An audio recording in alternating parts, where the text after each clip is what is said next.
Curated by Siyabonga Mthembu of the Brother Moves On band, Sikelela, The Road to the Barbican is a musical extravaganza which celebrates the tradition of Ingoma as a practice in the intimate exercise of a liberation action. The lineup includes some of the most diverse artists and indie folk storytellers such as Leomile, Kekelingo, Bokani Dyer, to name a few. Broken up into 3 segments, the musical feast will take place today at the Market Theatre from 3 p.m. We're now joined by one of the headliners of the show, Muyeni. Welcome to Newzroom Afrika, and thank you so much for your time. Thank you for having me. All right. Now, first and foremost, I mean, your music has been described as a gift from the gods. A gift from the gods. It's quite ambitious, isn't it? That's an incredible feat. How would you describe your music? I think to myself, it's mostly a self-reflection and a self-soothe of sorts, but also just wanting to get to know myself more and more every day, mostly from an identity point of view, thinking about myself as a young Venda boy living in the big metropolitan city and trying to see, what are the differences between here and the village where I grew up, and also just reflecting on life and friendship, amongst other things. Now, you grew up you were born in Chilapfene. Yes, Chilapfene. Chilapfene, a very small village outside of Tohoyando. Yes. Tell me about your upbringing.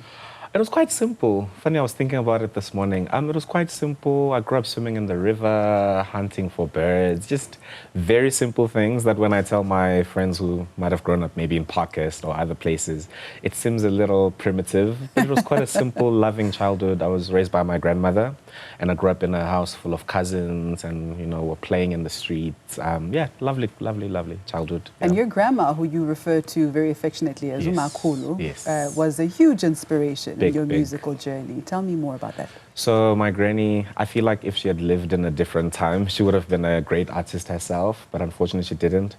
But she was my anchor. Growing up, she didn't really let me go play outside that much.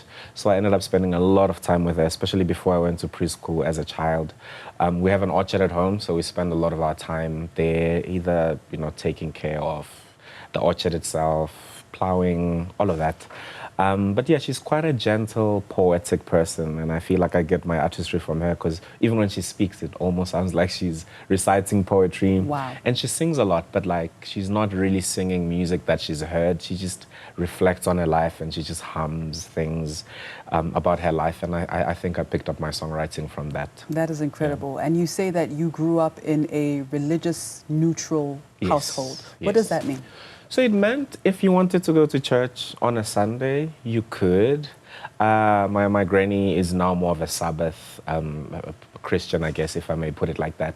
But it wasn't one of those households where they said, no, if you're not going to church, I'm locking up my house. Everyone's going to church. No, we all sort of had freedom to believe in whatever we wanted to believe, which I think was really progressive for the time, and also the place we were at. And as I grew up, then I chose to go to church, but it wasn't like these Christian beliefs were instilled in me from a young age. Yeah, that is very progressive. In what ways would you say this sort of religious neutral approach to life that your grandma instilled shaped you as a person and as an artist as well? I think firstly it allowed me to have my full agency and choice, and to be highly opinionated, and also to just look at things as objectively as I possibly can as a person. Yeah, I think that's mostly it. I feel like if I had grown up in a maybe more Christian household, or maybe a different belief system, or a Muslim household, maybe my value systems and belief systems would be more leaning towards that. But now I feel like as a grown-up, I've had to choose what belief I want to have and what value systems I'd like to hold on to as a grown-up. All right, so Makulu, your very first album, yes. Which I would imagine was dedicated to your grandma. It was, yes. Tell me a little bit about that.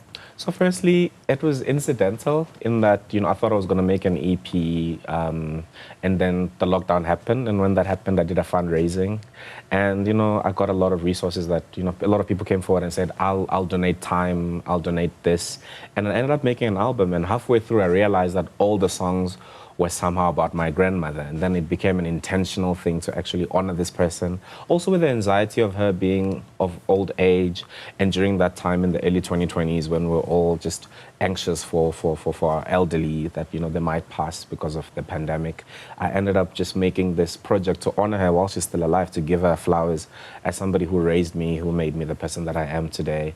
And also as a way of preserving my language. So I wrote it in a very old Tshivenda dialect, which is how she speaks, you know, because she didn't get to go to school, so her dialect did not really get watered down over the years. So sometimes when I sing some of the songs, my peers will say, oh, I don't know what you're saying, but I know the language, I speak the language, but I don't really understand.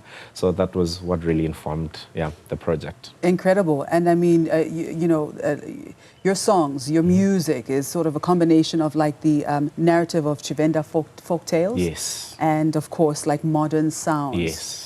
What are you saying? Great. I get that a lot. I get asked that a lot. What am I saying? I'm speaking about being, I guess if I give a brief description, from the beginning of Makuru to the middle, I'm really just speaking about being raised, how I was raised, what to do, what not to do. And I'm also speaking about loss. You know, the sort of the subheading for the project was lessons in loss, love and healing. And I'm speaking about loss from my grandmother's point of view, from my own point of view. I'm speaking about love, my grandmother's love for her children, my grandmother's love for me. I'm also just speaking about loss, you know, people passing away, also losing your passion as you grow older, thinking, oh, I'm going to be this when I grow up, and life sort of taking a different, I guess, side. And also just healing, finding healing in all of that. I feel like my grandmother, now that she's in a elderly age, she's really focused on peace and healing, and those are the things that, some of the themes that you can see in the project, where I'm sort of documenting, you know, someone who feels like her life could have been different and it didn't go the way she wanted, and she's now seeking peace and healing from all those dreams that didn't come to fruition. Wow, Yeah. wow. Now you're a multifaceted artist. Yes. I mean, you're a songwriter, you are a guitarist, you are a composer. Yes, I produce as well. Producer. Yeah. Which came first? I definitely think singing, because I liked things. You know, when people ask when I started singing, I didn't know when I was 4. I was just one of those kids who wanted to try everything. Debate, public speaking, running. I wanted to do it all, and I think the music bug really bit me. You know, in my late teens in high school, I joined the choir at school, and I was like, I really like this. I don't know if I'm good at it or if I just really like doing this. And then later on, when I was in university, I met some singing friends who had been doing it for way longer than I have. And then, you know, I picked up the guitar, learned how to play the guitar in my first year.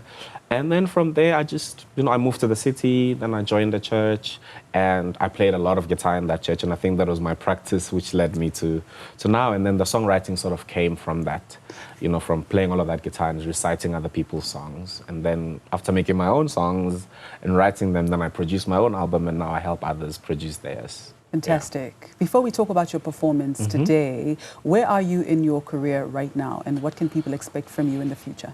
I feel like I'm in a transitionary stage right now, where, I mean, I've put out 2 projects. I've put out Makuru as my debut album, and then I put out a small project for the boys I like. And now I'm really just looking at writing with influence. I call it that, you know, because when I was making my first album, there was no one to sort of scrutinize and say, oh, I like this, I don't like this. And that was in 2021. And now that I'm working on my upcoming project, I'm really just focusing on what life feels like now as someone who's also growing up, and also telling my own story. I've told my grandmother's story. I've spoken about the things that I like. And now I really think I want to delve more deeper into my beliefs and my values and the world I'd like to live in, both idealistically and realistically. So that's what I'm writing about. And there's been snippets of my upcoming work that I've been sharing, and that I'll be sharing even later today at the show.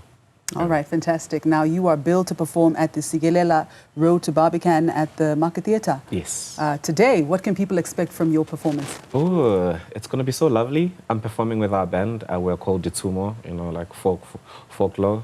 And it's going to be myself, Leomile, and Kekelingo as a trio. And I think it's just going to be a beautiful performance, you know, sharing our stories and how those interlink between our, you know, our different cultures, our different languages. And also, I think the weather is great for those type of performances. It's going to be very cozy, intimate, in a theater, indoors. We can change the temperature and all of that, and everyone can be warm. But I think more than anything, it's just going to be a beautiful afternoon of storytelling leading up to the guys going to London for the main show. Wonderful. Yeah. Are tickets still available? Do you know? Yes, I think tickets are available. Not many though. A few are left. They're available online and also at the Market Theatre. Wonderful. Yeah. Thank you so much and all the best with today. Thank you for having me. All right. Well, there you have it.